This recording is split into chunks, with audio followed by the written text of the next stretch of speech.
오히려 서시보다 이게 조금 더 문제 내기 쉬울 것 같은데 왜 서시를 더 궁금하기는 해요. 자, 아까 주어는 못 들었겠지만 우리 3단원에 동주가 있어요. 그래가지고 그것 때문에 넣은 거라고 보시면 돼요. 이시 둘 다. 좋아, 괜찮니? 많이 피곤하니? 자, 봅시다. 참고로 오늘 하진이 숙제 안 나와가지고 늦게까지 하고 가기로 했어요. 못 들어가잖아? 다음 주에 노래 시킬 거야. 자, 봅시다, 이제. 별에는 밤입니다. 자, 1년씩 한번 읽어볼게요. 계절이 지나가는 하늘에는 가을로 가득 차 있습니다. 자, 하늘의 계절이 지나간대요. 근데 지금 계절은 언제예요? 가을이죠. 자, 가을이구나. 계절적 배경. 그래서 이 시간과 대놓고 계절적 배경을 알려주고 있습니다. 가을이라고. 여러분들이 잘 생각해 보셔야 하는 게 가을이라는 계절은요. 만약에 긍정적으로 해석이 되면 추수, 수확, 풍요의 계절이에요. 근데 부정적으로 해석이 되면 쓸쓸함, 그쵸? 쓸쓸하거나 외로움, 고독한 계절이라고 봐야 돼요. 그래서 얘 같은 경우에는 아무래도 운동주 시민이니까 쓸쓸함, 고독함, 외로움으로 해석될 가능성이 조금 더 크다라고 보시면 됩니다. 자, 그 다음 나는 아무 걱정도 없이 가을 속의 별들을 다 헤일 듯 한데요. 헤인다는 게 무슨 말이야, 얘들아?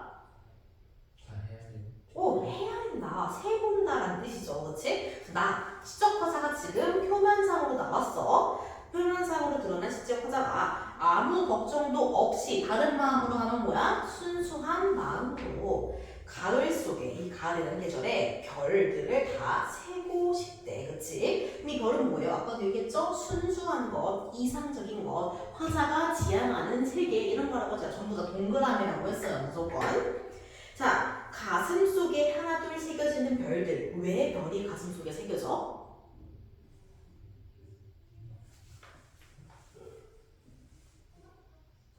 왜 새겨진다고 해?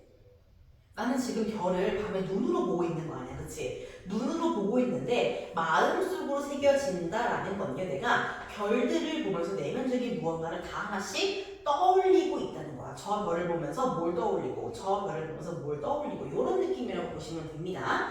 내가 여러 가지 추억을 이렇게 별로서 표현한 거라고 보시면 돼요. 지금 다 이제 해지 못하는 것, 다 세지 못하는 것은요. 첫 번째, 쉬니 아침이 오는 까닭이요라고 하네요. 이건 무슨 말일까요? 아침에 온다는 건? 쉽게 아침에 온다는 건? 오, 괜찮은 얘기긴 했는데 지금 이 시간은 별을 하려면은 시간이 어때야 돼? 밤이어야 돼. 그래서 내가 별을 하나하나 세보려고 했는데 어때? 아침이 너무 빨리 오는 거야. 현실적으로 어때? 물리적으로 별을 셀 시간이 없다라는 거예요. 그렇기 때문에 쉬 아침이 온다라는 건요. 현실적인 제약이 너무 크다는 거야. 이 모든 별을 셀 때까지는. 그렇죠? 그래서 현실적인 제약을 의미하는 거고요. 두 번째로는 내일 밤이 남은 까닭이래. 이거 무슨 말이게? 너희랑 똑같아 이거.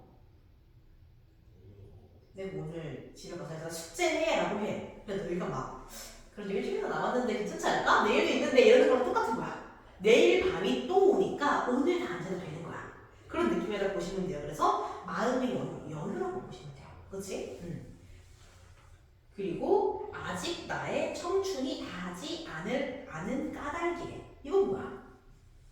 아직 나는 청춘이 남아있다는 거죠. 내 미래에 대한 기대라고 봐야 되는 겁니다. 이해돼요? 요시는 지금 첫 번째 현실적인 제약 때문에 별을 다 못 센다라고 얘기하고 있고요. 두 번째로는 아직 마음의 여유가 있기 때문에 못 센다라고 하고 있어요. 그리고 세 번째로는 아직 나의 청춘, 그러니까 미래에 대한 희망이 아직 남아있기 때문에 내가 다 못 세고 있다라고 말하고 있는 거죠.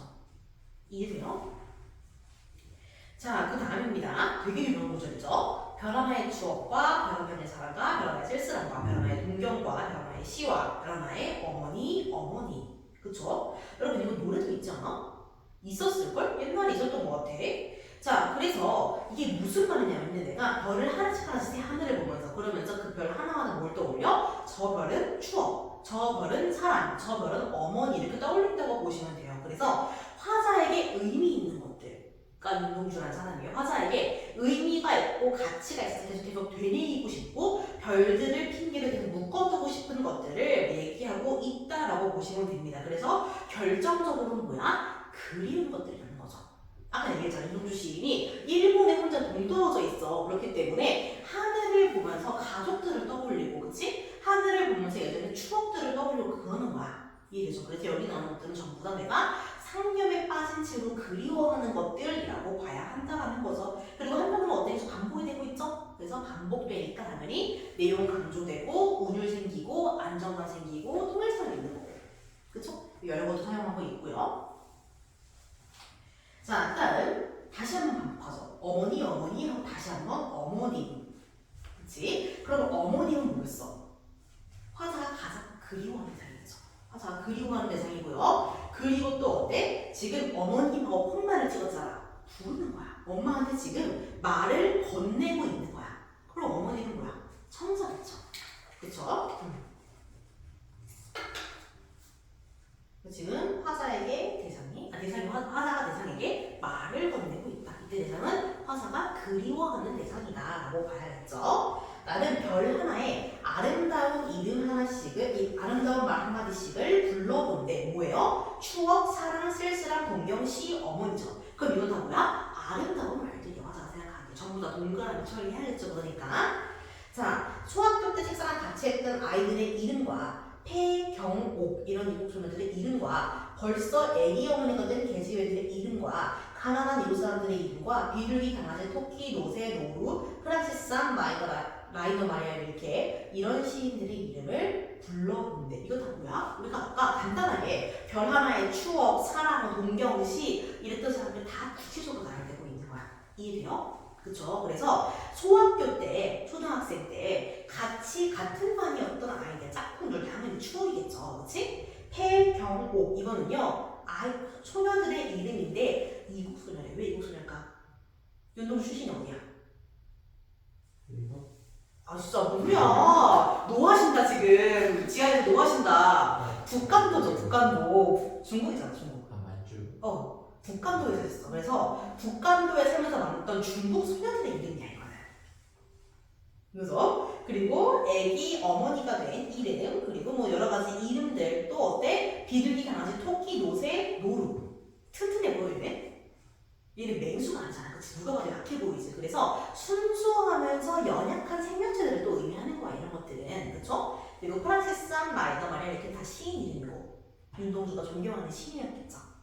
불러본대. 그러니까 앞에서 내가 별을 보면서 떨렸던 것들을 구체적으로 다 열거를 하고 있는 거라고 보시면 됩니다. 그쵸? 자, 그래서 여기는요. 어때요? 여러분 읽었을 때 좀 빨리 읽히는 느낌이 들어요? 안 들어? 빨리 읽히는 느낌이 듭니다. 자, 보시면 우리 앞에는 다 어땠어? 되게 우리가 의문절이라고 해.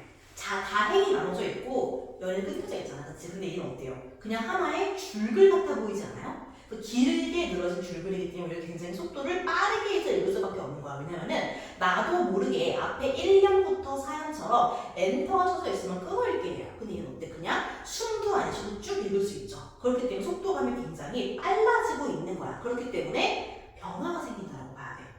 이해돼요? 4연에서 5연으로 넘어올 때 지금 이렇게 산문체로 넘어올 때 순간적으로 어때? 속도가 빨라지면서 변화가 생기는 거야.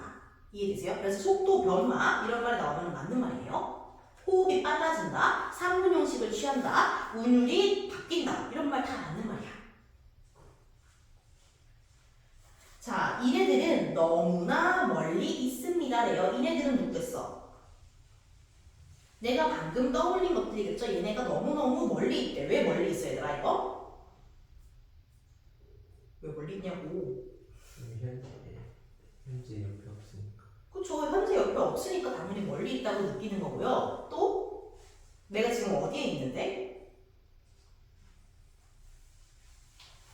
나는 집에 일본에 있고 그들은 북한도에 있겠죠. 당연히 물리적으로 너무너무 멀리 있는 거야. 그치? 그래서 별이 아슬히 아찔한 높거나 낮게 멀듯이, 그러니까 별이 지구까지 아주 멀듯이 그들과 나 사이의 거리는 정말 너무 멀다라는 거야. 그치? 그래서 내가 지금 혼자 일본에 유학 갔잖아. 그리고 우리나라 어때? 지금 공격받고 있잖아. 일제한테. 그렇기 때문에 더더욱 어때? 이들이 더 그립고 나 혼자만 여기에 있는 것 같은 고독감이 더욱 강조가 될 수밖에 없는 거죠. 그쵸? 그리고 또 중요한 거 뭐 있어요? 별이 아스리 멀듯이. 듯이 들어갔으니까 지구법 확인하셔야 돼요. 그렇죠? 그리고 종결 어미로 시상이 끝나지가 않았죠. 그렇다는 건 뭐야? 도치법이다라는 거 알 수 있겠지. 도치 아니면 생년인데 도치겠죠. 그렇죠? 그래서 별이 아스리 멀듯이 이네들은 너무나 멀리 있습니다가 원래의 문장인 거야. 그렇지? 자, 그 다음 어머님 그리고 당신은 멀리 북간도에 계십니다. 지금 공간적인 배경에 아주 구체적으로 나와 있죠. 여기 어디겠어? 화사의 고향이겠죠. 그렇지? 과거의 상이 지금 아주 구체적으로 들어가고 있는 거야. 나는 무엇인지 그리워. 무엇이 그리웠을까? 이 많은 별빛이 내린 언덕 위에. 별빛이 뭐겠어? 당연히 순수하고 이상적인 화자가 원하는 무언가. 내가 그래서 이것들을 그리워하고 있죠. 내가 그리워하는 건 다 이런 겁니다. 그래서 내 이름자를 한번 써봤대. 언덕 위에. 자, 여러분이 이름을 지금 쓰다 생각해봐. 자기 이름을. 어떻게 써? 쓰면서 무슨 생각해? 이름 쓰면서? 아무 생각 안 한다고 하지 말고. 또박또박 한 글자씩 쓴다고 생각해봐. 어떤 생각을 할 것 같아? 되게 의미 있다. 의미 있다. 그렇지. 이름 한 글자 한 글자의 의미를 내릴 거고 나라는 사람에 대해 생각하게 될 거란 말이에요. 그렇죠? 그래서 이름을 써보는 건 곧 나를 돌아보는 행위인 거야. 내가 한 글자 한 글자 한 글자 이름을 쓰면서 나는 과연 어떻게 살아왔는가, 내가 이 이름을 쓰기에 부끄럽지 않은 사람인가, 이런 것들을 생각해보게 되겠죠. 그렇기 때문에 이 이름을 써보는 행위는 당연히 무슨 행위? 성찰의 행위, 자성찰의 행위라고 봐야겠죠. 자, 그리고 어때? 이름을 이거 써놓고서 어때? 흙으로 덮어버렸대. 여러분이 이름 써놓고 박박 지우는 거야. 왜 지우겠어? 내가 이름을 쓰면서 내가 정말 이렇게 잘 살고 있는가를 떠올려 보고서 박박 지워버렸대. 어떻다는 거야? 나는 그렇게 못 살았다는 거야. 그리고 부끄러움인 거죠. 성찰을 해보니까 어때? 부끄럽다는 거야, 지금 이 상황은. 이해되시죠?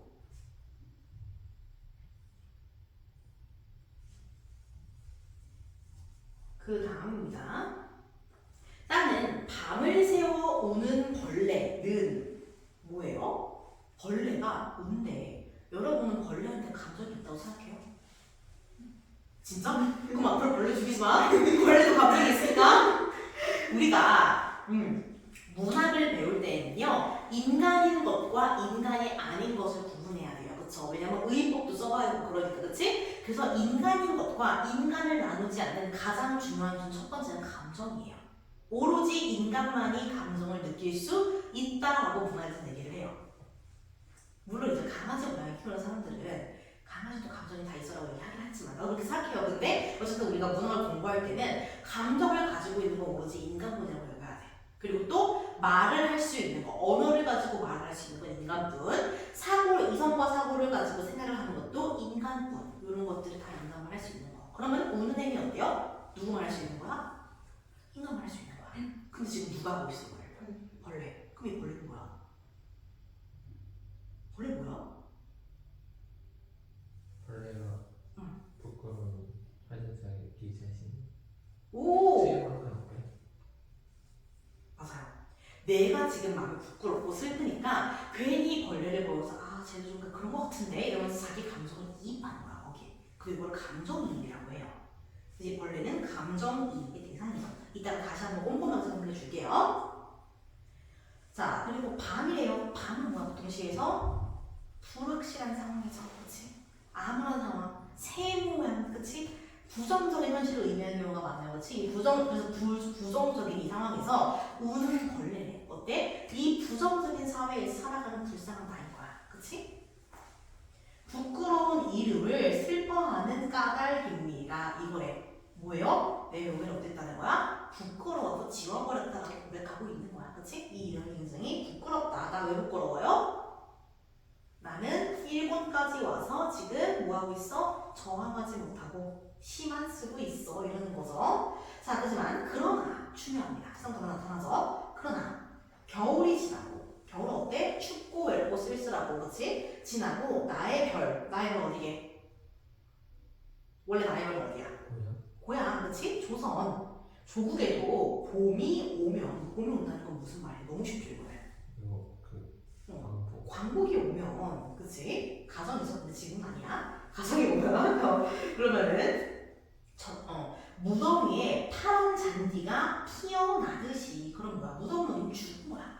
죽은 사람의 무덤 위에 새로운 생명이 피어난대. 그런 것처럼 내 이름자가 묻힌 언덕 위에도 자랑처럼 풀이 무성할 거야. 그럼 어때? 내 삶은 어때? 더 이상 부끄럽지 않을 거다. 내 삶은 자랑과 같을 거다라고 이야기를 하고 있는 거죠. 그래서 그런 말의 기점으로 굉장히 태도가 바뀐다라고 보시면 되는 겁니다. 이 시 되게 어려워요. 다시 한번 꼼꼼하게 봐야 돼.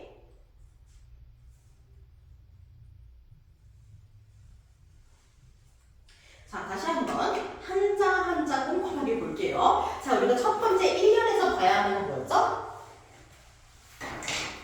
1년에서 봐야 하는 거.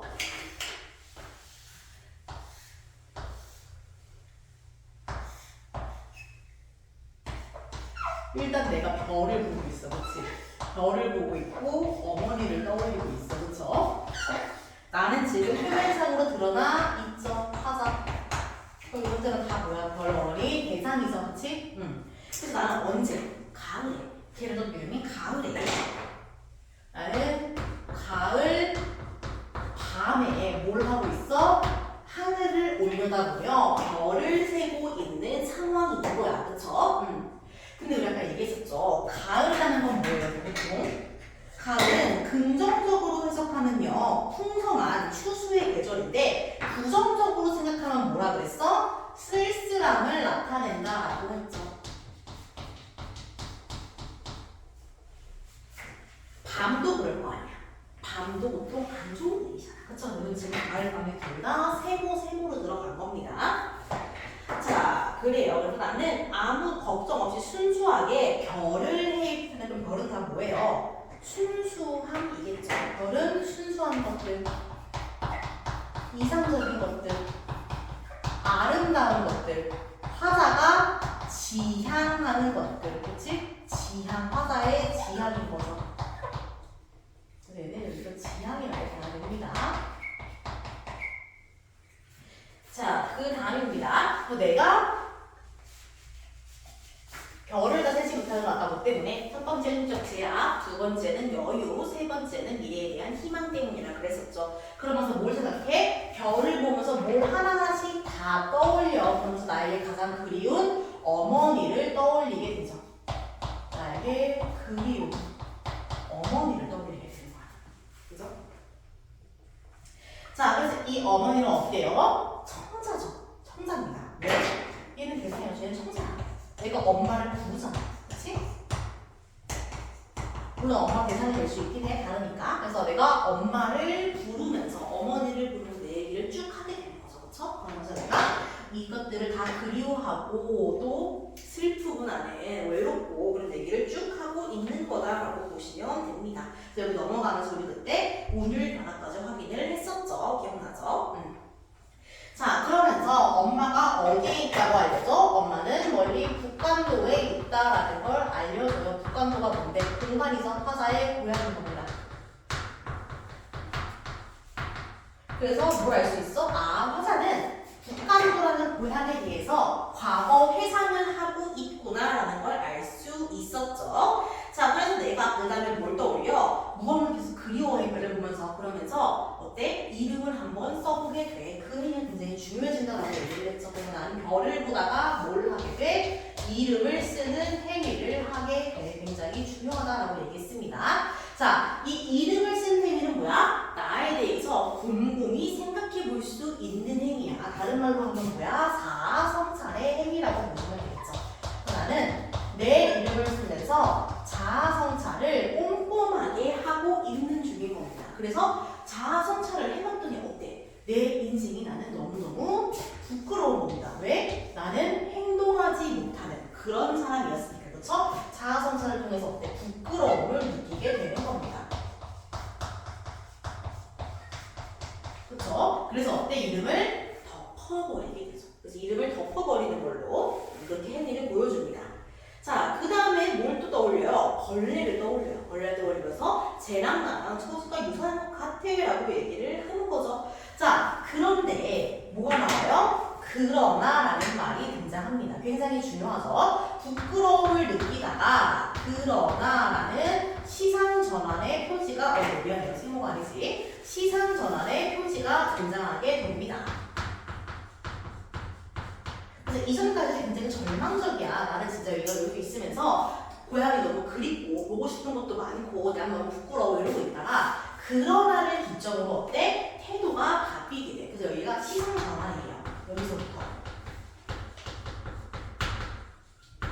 그러나를 기점으로 시상을 전환시키게 된다라는 거죠. 그래서 언젠가 겨울이 지나고 우리 중국에도 뭐 봄이 오게 된다면은 무더기의 파란 잔디가 피어나듯이 즉 뭐야? 죽은 것 위에도 새로운 생명이 나듯이 내 이름자 묻힌 언덕에도 자랑처럼 풀이 생길 거야. 즉 뭐야? 내가 결국엔 어떻게 될 거라는 거야. 부끄러움을 지금은 느끼고 있지만 나중에 어때? 부끄러움 없는 삶을 살 수 있게 될 거다라고 이야기를 하는 거죠. 언제? 언제가 되면? 광복이 오면. 그쵸? 그래서 나는 처음에 내가 부끄러워 내 스스로가 너무 한심해 라고 생각을 하다가 어떻게 바뀐다는 거야. 얘는 자랑. 이제는 부끄럽지 않다 라고 생각을 하게 될 거다라는 거죠. 이 시점은 언제나 겨울이 지나고 봄이 올 때, 즉 조국의 광복이 찾아왔을 때 나는 그제서야 어떨 거라는 거예요? 그제서야 하나도 부끄럽지 않게 될 거다라고 이야기를 하는 거죠. 이해되세요? 그럼 그런 의미에서 어떠했어? 수없이 많은 성취한다고 수없이 많은 노력을 해야겠죠. 부끄럽지 않게 하기 위해서. 그 노력을 지금 본인이 독립이 올 때까지 하겠다라고 이야기를 하고 있는 겁니다. 그렇죠? 그래서 여기서 여기로 넘어갈 때 우리가 무엇을 확인하면 좋냐면요. 의지적인 태도를 확인하면 좋아요. 이게 무슨 말이냐면요. 아주 간단한 말입니다. 상황이 안 좋아. 상황이 부정적이야. 상황이 세모해. 그런데 어때? 태도는 동그라미. 상황은 일자적으로 너무 안 좋아. 근데 애들은 어때? 조금 더 잘 살아보겠다고 애쓰는 모습이야. 그래서 내 행동이 동그라미야. 그러면은 현실과 다르게 긍정적인 태도를 가지고 나아간다는 점에서 의지가 있다라고 이야기할 수 있어요. 그래서 요즘에 굉장히 의지적인 태도를 가지고 있다라고 봐야겠죠. 저 시도 마찬가지지. 그래서 이렇게 한번 볼 겁니다.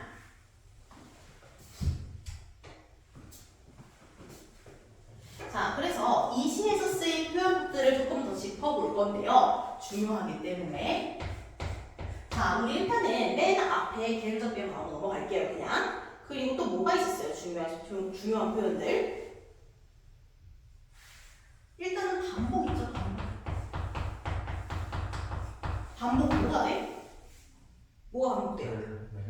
별함에 어쩌고저쩌고, 그렇죠? 그래서 내가 그리워하는 것들, 시어를 반복하고 있고요. 그리고 비읍니다라는 종결어미 역시 반복하고 있어요.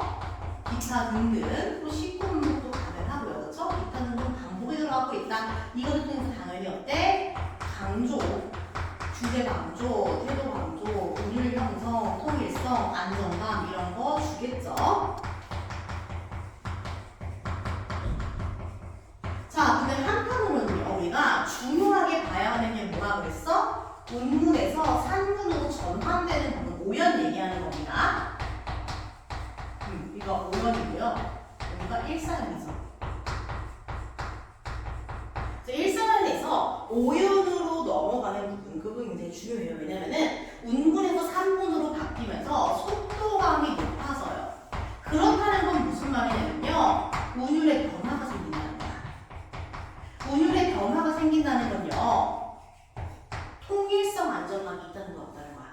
없다는 거야. 다른 말로 하면 긴장감을 조성할 수 있고 속도를 빠르게 할 수도 있고 그래서 몰입을 시킬 수도 있다. 이런 말 가능하겠죠. 그치? 변화 운율을 다 보시면 될 것 같아요. 자, 그 다음으로 직유법이랑 도치법 사용된 거 확인했죠? 뭐뭐 하듯이, 그치? 있듯이 있냐 이런 거. 그 다음 고치법 멀리 있듯이 부사어로 있는 구절을 뒤로 뺐죠. 부사어를. 자, 그 다음 뭐 동그라미 세모 이런 거 하면 좋긴 한데 뭐 겨울이 세모, 봄이 동그라미도 잘했을 거고요. 그 다음으로 봐야 되는 건요. 감정입니다.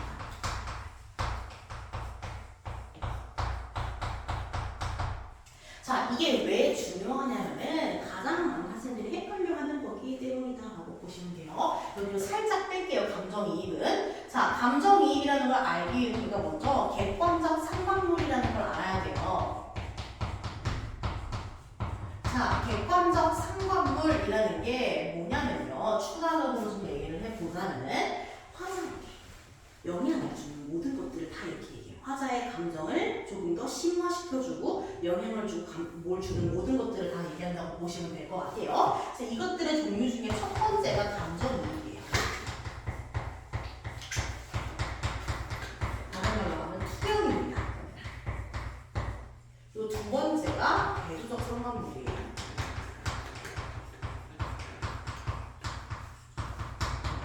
그리고 세 번째가 명상이나 자극입니다. 그래서 내가 감정이입을 하려면은 내 감정을 사람에 투영을 시켜야 돼. 그렇기 때문에 인간끼리는 안 돼요.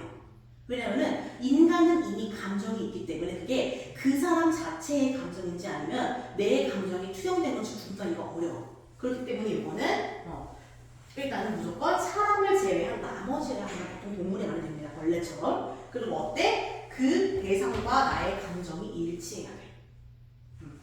그래서 밤을 새워 오는 벌레도 어떤 얘기였어? 슬픔이었잖아. 그치? 쟤도 나처럼 슬픈가? 이런 거였잖아. 그치? 그래서 원래 벌레는 어때? 감정이 없다라고 문학에서 보기 때문에 이건 뭐야? 화사의 슬픈 감정이 그대로 들어가는 거다라고 본다 했죠. 자, 대조적 상관물이라는 건 뭐냐면요. 감정이 반대되는 거야. 이번에. 어떤 느낌이냐면요. 여러분들이 크리스마스에 혼자 뚜벅뚜벅 강남에 가는 거야. 그럼 다 누구밖에 없어? 커플밖에 없어. 그치? 그 상황에서 어때? 나는 더더욱 외로움을 느끼고 저는 더더욱 행복하고 이런 거라고 보시면 돼요. 그래서 상대와 나의 감정이 대조되는 거. 여러분들이 지금 학원에서 땡이를 치고 있는데 동생은 집에 누워있는 거. 이런 것들이 여러분들의 감정을 심화시키는 것들이죠. 이렇게 보시면 됩니다. 그럼 이거는 뭐냐면요. 같거나 다른 거랑 상관없어. 그냥 자극을 주는 거야. 일종의 동기부여 같은 거죠. 그래서 내가 길을 잃고 헤매고 있는데 길치 않아. 길을 잃고 헤매고 있는데 까마귀가 막 짖어요. 그 마치 뭐라고 하는 것 같아? 빨리 가라고 하는 것 같아. 그럼 내 감정은 어때? 점점 더 초조해지겠죠. 그런 식으로 내 감정에 대해서 영향을 주거나 도움을 주는 것도 전부 다 여기에 들어간다라고 보시면 돼요. 이 같은 경우에는 얘가 사용된 거죠. 그래서 인간이 아닌 다른 것들을 데려와서 화자의 감정을 그대로 집어넣었다라고 봐야 한다라는 겁니다. 괜찮죠? 그래서 이렇게 보시면 됩니다. 자, 그 다음입니다. 그 다음으로 봐야 되는 건요. 속죄양 모티프입니다.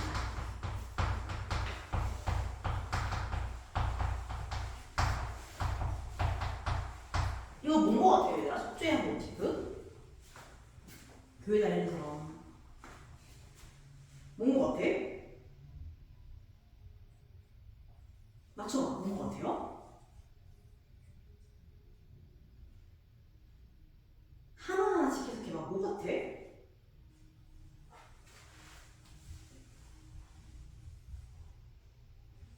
이게 개신교예요. 교회야. 옛날에 저는 그거 오래됐거든요.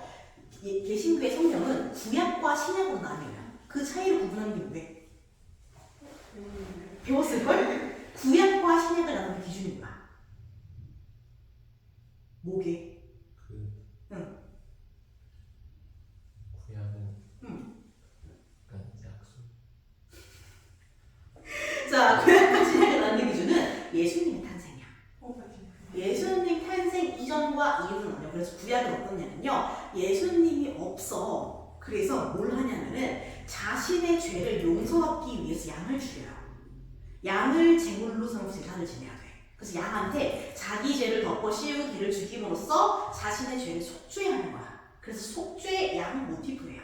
근데 나중에 어떻게 되냐면 신약에 대해서 예수님이 탄생을 하잖아. 예수님의 죄는 어때요? 예수님이 어떻게 돌아가셔? 왜?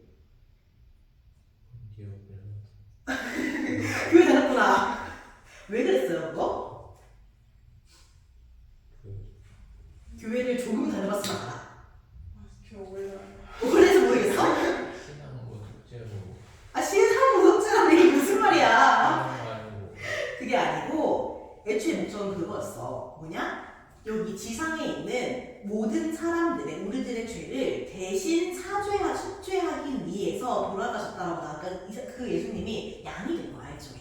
그러니까 이 사람들의 모든 죄를 대신하여 죽는다 이거예요. 그래서 속죄한 모티프는 일종의 희생입니다. 나를 통해서 나머지가 구원받길 바라는 거야. 그런 느낌이야. 그래서 나를 죽여서 나머지를 구원하겠다. 내 희생으로 나머지를 살리겠다. 이런 느낌으로 보시면 됩니다. 그래서 여기 같은 경우에 뭐겠어요? 내가 죽어서 우리 종족을 살리겠다. 이런 느낌인 거예요. 이해돼요? 그래서 여기서는 속죄한 모티프, 다른 말로 하면은 희생양이라고 해요. 희생이 들어갑니다. 어디에서? 무덤에서. 내 한 몸을 바쳐서 죽음을 위하겠다는 마음인 거야. 신기하죠? 근데 그렇게 하니까 어떻게 돼? 잔디가 안 돼.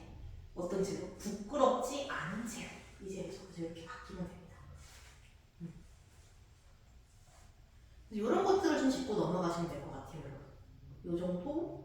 사실 여기 시험 범위에 안 들어가긴 했는데 일단은 봐두세요. 혹시 모르니까. 어느 정도 연결이 되는 바가 있죠. 어쨌든 별이라든가 하늘이라든가 바람이라든가 이런 것들을 통해서.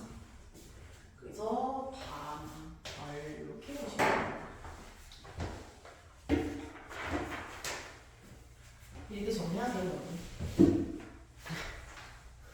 어차피 시험 범위에 한 번 더 들어가면 개인이 좀 어려워요. 이 시는. 그래서 우리가 많이 읽어야 돼. 그냥